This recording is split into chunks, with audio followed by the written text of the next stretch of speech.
What is going on, everybody, and welcome to another episode of the Main Event Review.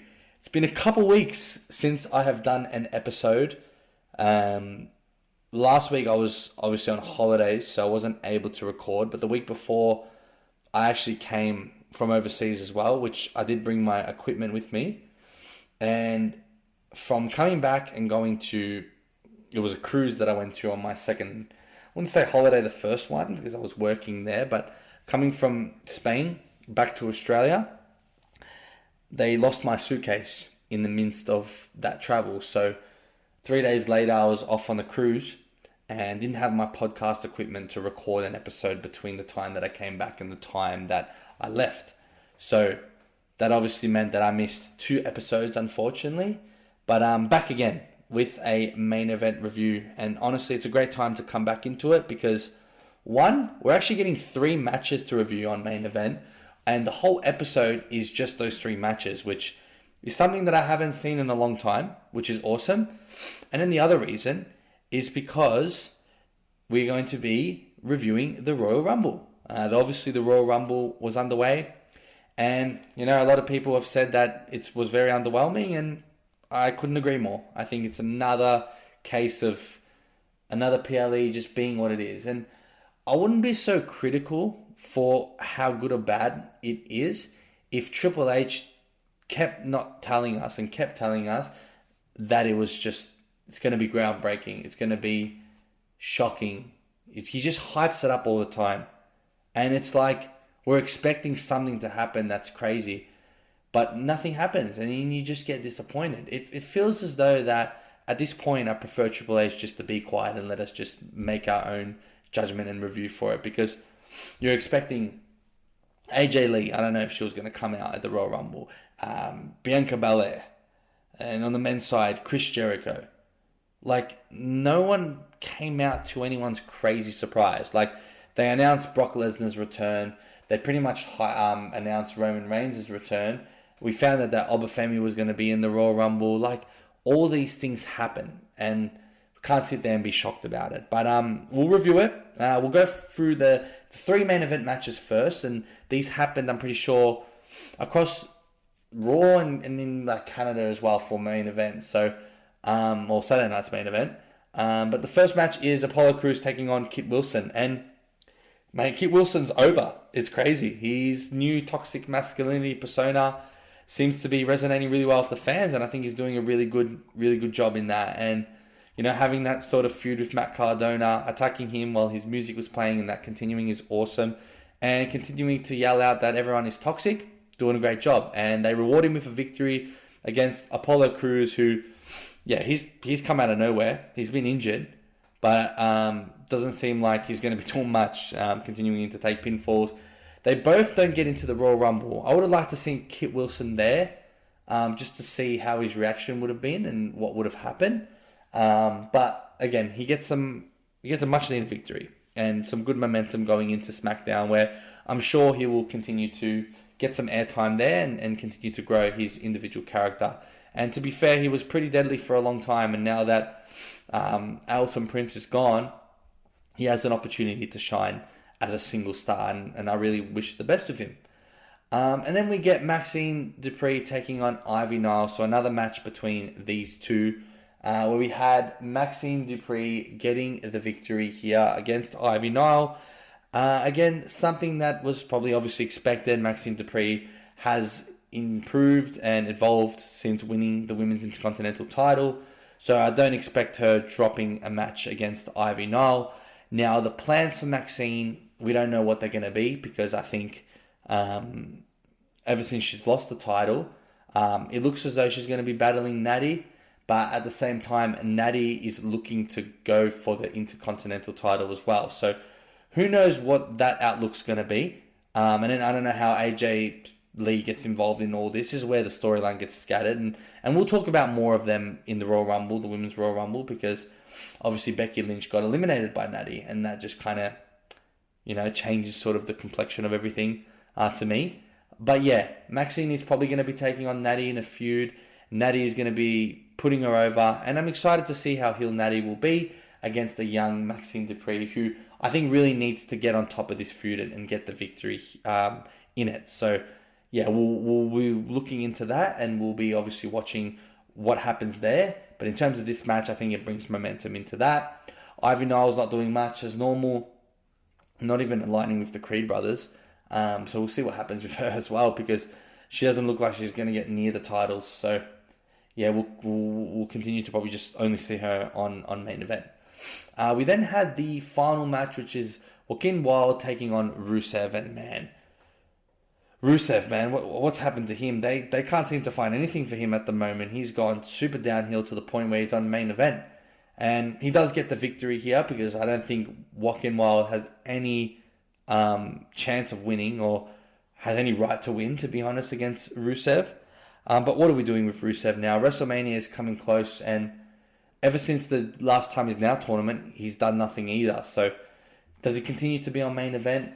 We know what happened in the Royal Rumble. He literally lasted less than 2 minutes, which honestly is a disgrace. There was a big opportunity for him to be able to just showcase his skill and his ability, and then trying to put himself over again, but that certainly didn't happen, and that was a bit of a shame as well. So unfortunately, Rusev is in that situation, and it's WrestleMania's coming close, and he might not get a spot in the card for that. And that pretty much wraps up main event. There isn't really too much to go on there with the 3 matches in terms of storylines. I think the ones that we're looking out for the most is Kit Wilson and Maxine Dupree, especially because they're getting a lot of airtime. The rest aren't. So there isn't really much to talk about on their end. But we'll continue to obviously see how they go, see how the superstars perform this year. Hopefully we don't see superstars that don't deserve to be there on there, and we look at some young ones for sure as well. I'd be keen to see Trick Williams, Obafemi, Javon Evans make an appearance now that they're on the main roster. It would be pretty cool. But we'll move on to the Royal Rumble. We'll do a quick-fired review of it, because I'm sure you'll get all the content from Matt regarding the Royal Rumble. But essentially, the first match was the Women's Royal Rumble. Honestly, I had no idea who was going to win this. If I had to predict before the match started, I would have went with either Tiffany Stratton or Bianca Belair. But Bianca Belair didn't come, so that didn't happen. And I think they went with that route last year with Charlotte Flair coming. So they went with a bit of an obscure choice, and a choice where I'm not complaining, to be honest. I'm actually quite happy. So yeah, Liv Morgan taking it out, that's awesome. I think it's the right decision. I think that it's a pretty good thing, and I think that it's going to be very interesting to see what happens with the Judgment Day, because obviously Liv Morgan eliminated Raquel Rodriguez, who is going to be going for the title. Now, Liv has said that the plan is that she'll be challenging for the other championship if Raquel Rodriguez wins tomorrow, but I'm assuming that that's not going to happen. So Raw is going to be able to give us a lot of answers as to what will happen.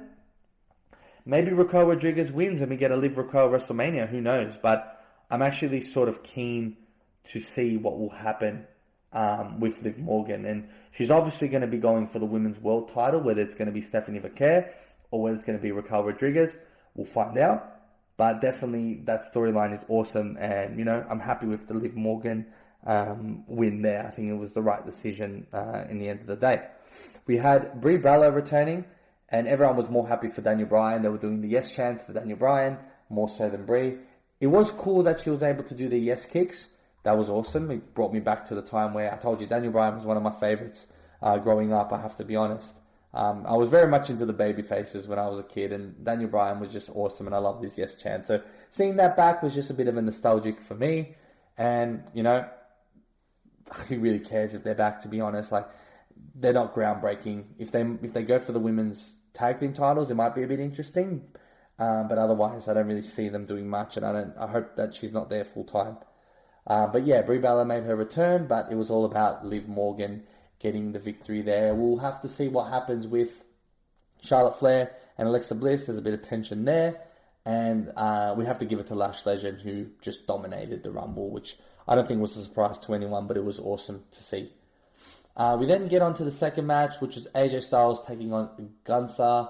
And I actually did predict that, before this, I would have predicted that Gunther would have won the match. I just think, considering we saw AJ Styles take on Shinsuke Nakamura and CM Punk so abruptly for the world title.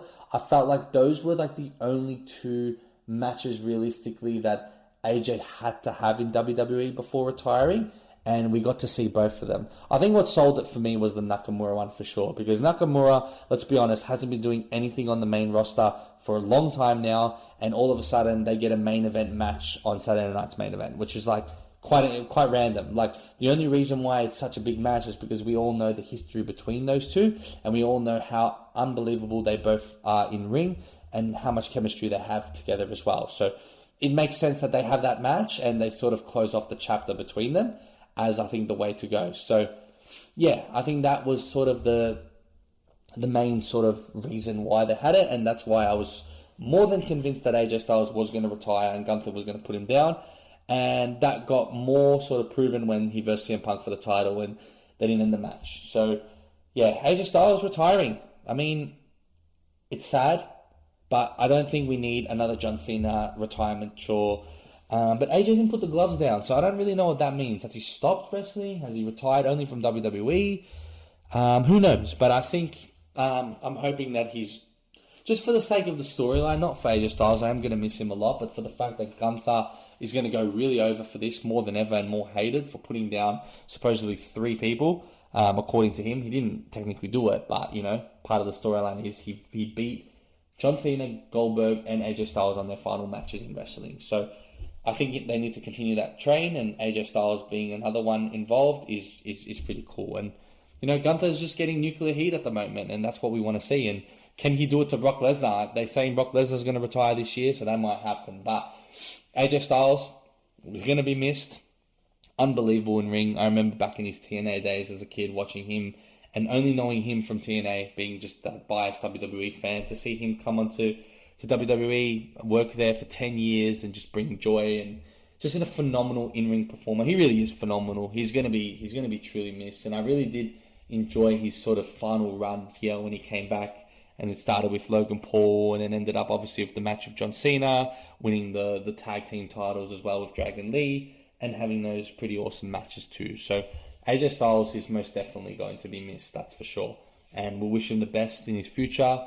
If he does wrestle in TNA, that won't be the worst thing. But again, Gunther's getting all the heat here, which is also pretty cool as well. We then get the second match for the WWE Championship with Drew McIntyre taking on Sami Zayn. And yes, Drew McIntyre won. Are we surprised? Not really, I'm not. And unfortunately, Sami Zayn doesn't have the opportunity to go for the title at WrestleMania unless something crazy happens. But it looks like it's not going to happen. And, you know, it's another hump that Sami Zayn has to climb. And, you know, one day he'll potentially be a world champion, but we're going to have to wait a little bit longer, because I think it's unfair for Drew to drop the title. And obviously he's 11-0 against Sami Zayn. Now he's 12-0, he hasn't beaten him, and, you know, Drew McIntyre's doing an awesome job with the title, and I think it looks really good around him, and I think it makes for more compelling storylines with babyfaces trying to get that WrestleMania moment against him. So I don't think Drew needs to drop the title anytime soon. I think he's doing a fantastic job. I think he holds it out as further as he can, even all the way to SummerSlam if possible, because I think he's doing a great job with it, and it just looks so good to see him with a championship, because honestly he thoroughly deserves it. Sami Zayn is going to have to probably go through Elimination Chamber. He might be in the Chamber match. I think it will be him, Cody Rhodes, Randy Orton, LA Knight, maybe one of the members of the Vision, Bron Breakker, and someone else. So that's what I think is going to happen. Maybe Brock Lesnar, if they want to get some like sort of big boost there. I think that would be compelling as well to have those people in there. I'm keen for what the Chamber will be. I'm sure they'll lead that up to it very, very soon. But yeah, Drew McIntyre's champion, and Sami Zayn unfortunately doesn't go over the hump. And I do hope Sami Zayn becomes a champion one day, but I don't think the time's right now. And then we get the main event, which is the Men's Royal Rumble. And I had no idea. Again, the problem and the reason why I couldn't predict this is because they didn't hype up the Rumble enough. Like, it felt so rushed, and we got these predictions and people declaring so quick, and there was not enough promo to it that I wasn't able to really gauge what storylines could be and who could win the Rumble. So For me, I had no idea. I would have thought maybe it would be Bron Breakker. I would have thought at the time it could have been Gunther. I know it's crazy. I know when he declared it was late. Maybe not him, but like honestly, I didn't have a clue who could have been. Maybe Fatu. Like Roman Reigns ended up being the most safest choice, and to be honest, I didn't want to really see that. But at the end of the day, I think it's the most predictable and probably smartest choice to have, and also the safest choice. Roman Reigns is obviously a legend. He's a superstar, and you know that he's going to put out a unbelievable performance and deliver a good storyline for them. And look, I think he goes after CM Punk, but it could go one or two ways. He obviously has feuds with everyone and history of everyone. It really depends who he chooses and how the Elimination Chamber goes. But right now, I'm really lost as to what's going to happen for WrestleMania. So I'm really excited to follow this journey and see how it goes because I have no idea. But in terms of the spots, Mr. Iguana, I know no one cares about. That was pretty cool to see, given that I watched a bit of Triple R. No Chris Jericho. Again, I said it was a shame. Obafemi dominated, was unbelievable. When Bron Breakker came out, a masked man obviously attacked him and hit him with a curb stomp. To me, it didn't look like Seth Rollins. But obviously, it most likely will be. But then why have him masked? Like, it would be obvious that Seth Rollins would attack Bron Breakker after what he did. So why would he mask him? There's a lot of questions that are unanswered there. It could be Austin Theory, it could be someone else. Who bloody knows? But if it's really Seth Rollins, I don't think you would need to mask him. I don't know. Like, it's the easy and obvious decision that it could be him. But I'm going to hold on to thinking that it is Seth Rollins, hoping that it is someone else for the element of surprise. And then when it is Seth Rollins, it's just like, oh, here we go. Like another masked man gimmick that we needed. Like it's another Austin Theory 2.0. Like the reveal of Austin Theory was super underwhelming. Like they could have just revealed him then and there. And they're doing the same thing here. So I'm hoping it's not Seth Rollins because I don't think everyone will be excited. But it was awesome to see.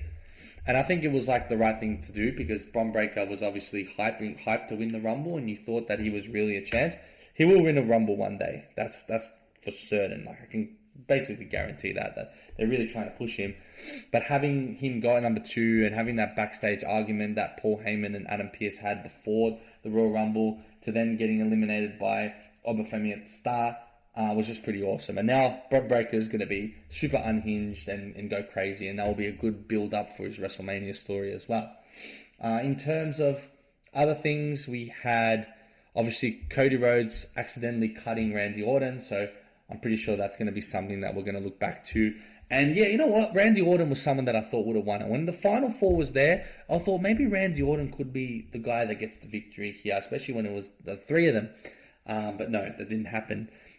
We had Jacob Fatu and Cody Rhodes continuing their rivalry. Roman Reigns eliminating both cousins as well, which was pretty cool. Yeah, look, people don't like the yeeting in the middle of the matches, but I kind of find it funny, and I'm glad that it happened, and it was a pretty cool moment for me. But Drew McIntyre costing Cody Rhodes the Royal Rumble frustrates me because obviously now it feels as though we're going to get a Cody Rhodes Drew McIntyre at WrestleMania. It's given the excuse for that storyline to go. And, you know, how does Jacob Fatu get involved in this? Maybe they do a triple threat. Who knows? But Jacob Fatu's definitely got a lot to say when it comes to these two because obviously he wants to find out who attacked him in the first place and he still thinks it's Drew McIntyre when it's not. So that's all for interesting stuff. In terms of the new other sort of appearances, we had Powerhouse Hobbs. That was awesome. He looks like a machine. I'm very excited to see how he goes. And awesome displays, like I said, from Obafemi, from Javon Evans. And speaking on this train, now I've thought about it, the one thing I loved about the Royal Rumble, and I think the standout performer of the night was definitely Sol Ruka. She was unbelievable, and I'm a massive fan of her. Her Soul Snatch is unbelievable as well, and I think she did a really good job, especially getting into the top 3 of the Royal Rumble as well. I think that was awesome, and I'm so glad Sol Ruka had the opportunity to display herself on the main stage. And sooner than rather than later, I think she's going to get signed up. She was awesome. Shout out to her for sure. Brock Lesnar came in the Men's Royal Rumble and literally got eliminated while Jey Uso was yeeting, which is quite crazy. Quite crazy, if I'm honest. Like, I'm quite shocked that they did that. Like, I didn't expect him to win the Rumble, but I didn't expect him to get eliminated like that. I feel like that was extremely underwhelming. He got eliminated by Cody Rhodes and LA Knight, who had the loudest pop, I think, of anyone that came out that wasn't Roman Reigns and Brock Lesnar.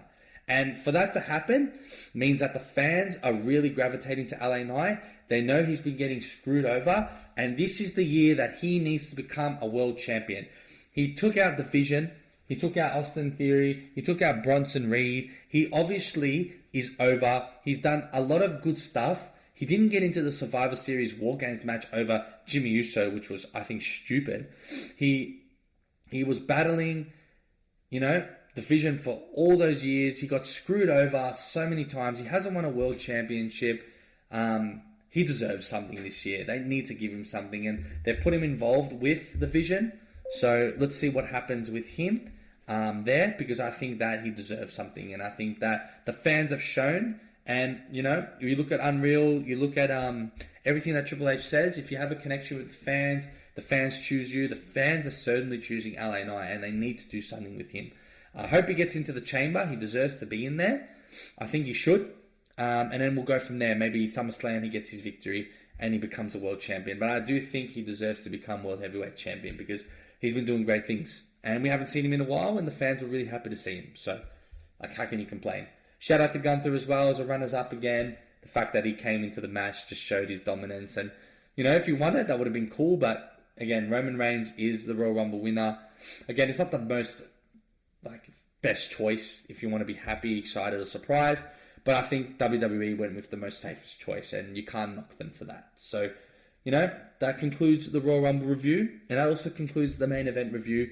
Thank you very much for tuning in once again. I'll be back next week to get proper main event reviews rolling as we go on to Raw and we lead up to Elimination Chamber. And as soon as we know it, we'll have another WrestleMania. They just come so quick. It feels like only yesterday that John Cena was going for the title and winning the Elimination Chamber, and Jey Uso just won the Royal Rumble. So yeah, we'll be back again for another review.